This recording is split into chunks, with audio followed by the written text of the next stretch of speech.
fear. The fear of failure. What if things don't work out? And the fear of success. What if they do and I can't handle it? The other thing is that most people, ladies and gentlemen, they get comfortable. They stop growing, they stop working on themselves, they stop stretching, they stop pushing themselves, and they end up becoming very cynical about life, and they throw in the towel on themselves, and on their families, and on their dreams. And the other thing is that most people don't feel worthy. What I'm doing now, I could have been doing years ago. But because I did not have a college education, because I didn't believe in myself, because I allowed other people's opinion of me to control my destiny, I didn't act on my ideas. And not only is it important for you to know it's possible for you to choose your future, but it's necessary that you work on yourself, that you develop yourself. It's necessary that you get the energy drainers out of your life, people who don't want anything, people who are not striving, people who are not challenging themselves, people who aren't growing, people who have stopped dreaming. It's necessary that you align yourself with people and attract people into your business who are hungry, people who are unstoppable and unreasonable, people who are refusing to leave life just as it is and who want more. My mother used to say, birds of a feather flock together. If you run around with losers, you will end up a loser. It's necessary that you get the losers out of your life if you want to live your dream. The next step is, that is you. That is you. That no one can do it for you but you. And even though you face disappointments, even though you will experience some setbacks, it goes with the territory. You must understand that. What if all of us took that attitude after we face a rejection and a no, or we have a meeting and no one shows up, or somebody say, you can count on me, and they don't come through? What if we have that kind of attitude? The car's repossessed. Nobody believes in you. You've lost again and again and again. The lights are cut off, but you're still looking at your dream, reviewing it every day, and say to yourself, it's not over until I win. You are going to incur a lot of disappointment, a lot of failure, a lot of pain, a lot of setbacks, a lot of defeats. But in the process of doing that, you will discover some things about yourself that you don't know right now. What you will realize is that you have greatness within you. What you'll realize is that you're more powerful than you can ever begin to imagine. What you will realize is that you are greater than your circumstances, that you don't have to go through life being a victim. What I'd like for you to do right now, I want you to think about your dream, because I'm in a room full of dreamers. Think about your dream right now. I want you to think about it and envision it. Now, ladies and gentlemen, let me share something with you. I do not believe that any of us have dreams that were not given to us for the purpose of accomplishing those particular dreams. And I want to share something with you that has changed my life. That dream that you're holding in your mind, that it's possible. See, sometimes we can't say, I can do that. But what we can say, that it's possible that I can have my dream. As we run toward it, as we work on it day in and day out, it's necessary to know that everybody won't see it, that everybody won't join you, that everybody won't have the vision. It's necessary to know that a lot of people like to complain, but they don't want to do anything about their situation, that you are an uncommon breed. You know, you have to know within yourself, and I can do this. Even if no one else sees it for me, I must see it for myself. That's necessary. It's also, ladies and gentlemen, necessary that you be creative when you're working on your ideas, that you understand the importance of changing up. I can live my dream. It's necessary. I work on myself.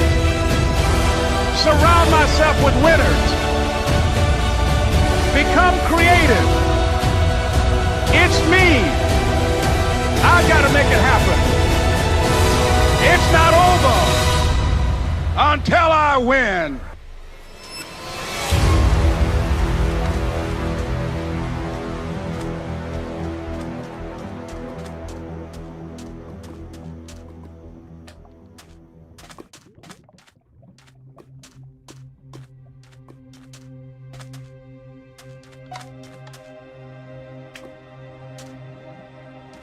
The truth of the matter is that most people don't realize that the majority of people suffer their first major heart attack on Monday morning between 8 a.m. and 9 a.m. People getting ready to go to jobs that they don't like, jobs that are making them sick.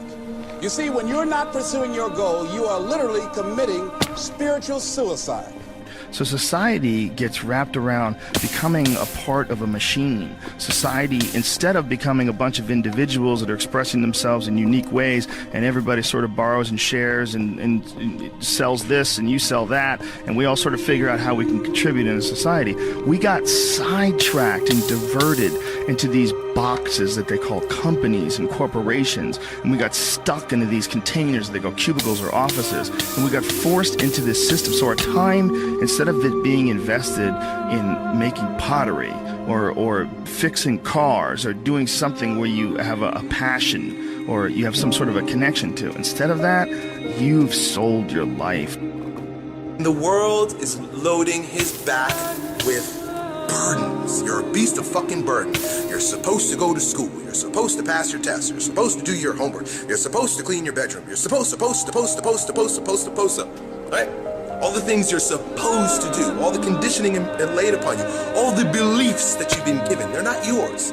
No natural behavior. Everybody's wearing clothes they don't want to wear. Everybody's showing up and doing something they don't want to do. They have no connection to. That's the problem with our society.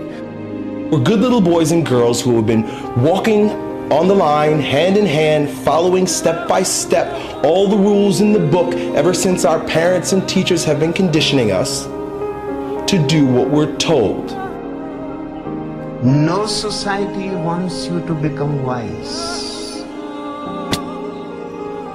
It is against the investment of all societies. If people are wise, they cannot be exploited. If they are intelligent, they cannot be subjugated.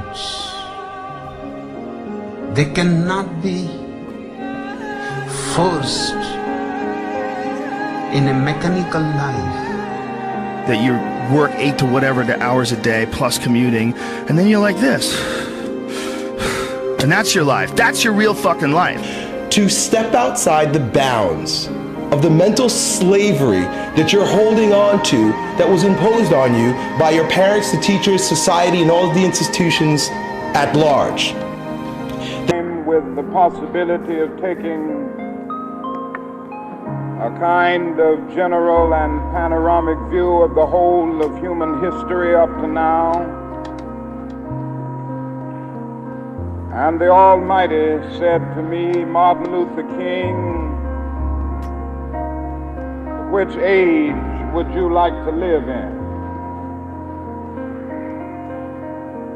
I would take my mental flight by Egypt. And I would watch God's children in their magnificent trek from the dark dungeons of Egypt through, or rather across the Red Sea, through the wilderness on toward the Promised Land. And in spite of its magnificence, I wouldn't stop there. I would move on by Greece and take my mind to Mount Olympus. And I would see Plato, Aristotle, Socrates, Euripides, and Aristophanes assemble around the Parthenon.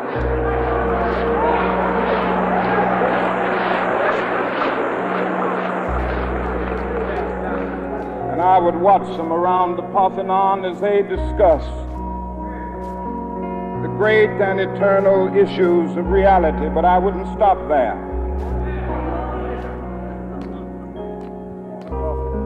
would go on even to the great heyday of the Roman Empire. And I would see developments around there through various emperors and leaders, but I wouldn't stop there. I would even come up to the day of the Renaissance and get a quick picture of all that the Renaissance did for the cultural and aesthetic life of man, but I wouldn't stop there. I would even go by the way that the man for whom I'm named had his habitat. And I would watch Martin Luther as he tacked his 95 Theses on the door at the Church of Wittenberg, but I wouldn't stop there. I would come on up even to 1863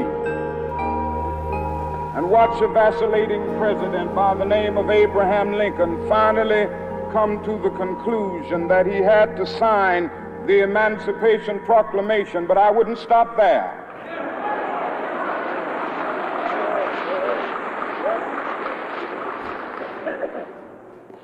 I would even come up to the early 30s